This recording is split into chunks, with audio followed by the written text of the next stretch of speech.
To start off, what is depression? Depression is classified as a mood disorder described as feelings of sadness, loss, or anger. The symptoms consist of anger, aggressiveness, irritability, anxiousness, and restlessness. However, if we were going by my mum's definition, she would say it's extreme hangriness and an RBA. Depression is seen in many people including adults and adolescents. However, it is increasing in adolescents. Why is that? My personal belief is that it is school. Now this is when everybody rolls their eyes and says of course you'd think that. Very few people consider going to school and sitting in a boring classroom for 7 to 8 hours the highlight of their day.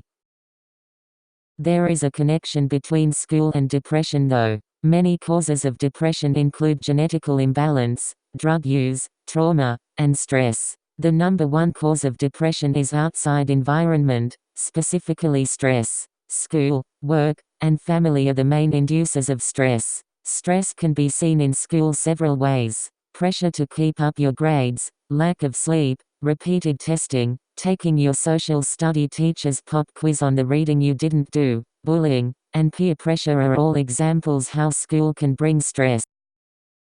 As a student currently in school, I know how anxious being in school feels. I remember having to go to the office every other day because that's how upset class would make me. Whenever me or my peers would break down or cry, we were shamed instead of helped. We were told that we were being dramatic and needed to calm down. This type of environment is the reason why many students take their lives.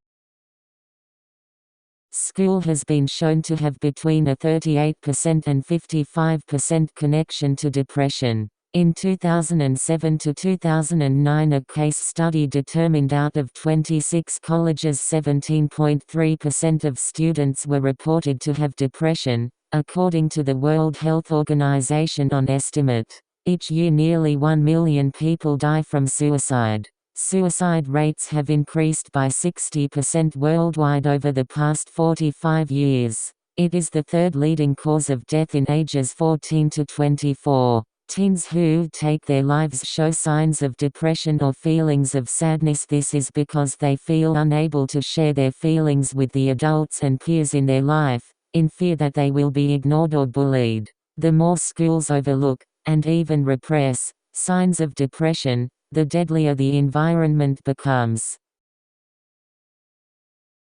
The first step to solving problems like this would be to get schools to recognize mental health and the effect it has on the students instead of pushing them away and saying that they do not have a problem. Showing concern for a student who is struggling will greatly increase their mood.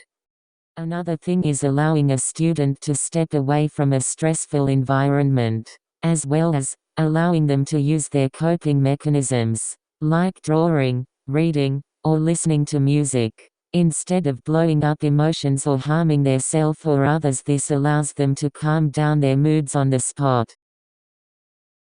Even if you aren't an individual that finds trouble in going to school, remember that other people do. How you interact with people will change both your day and theirs, so always try to make someone's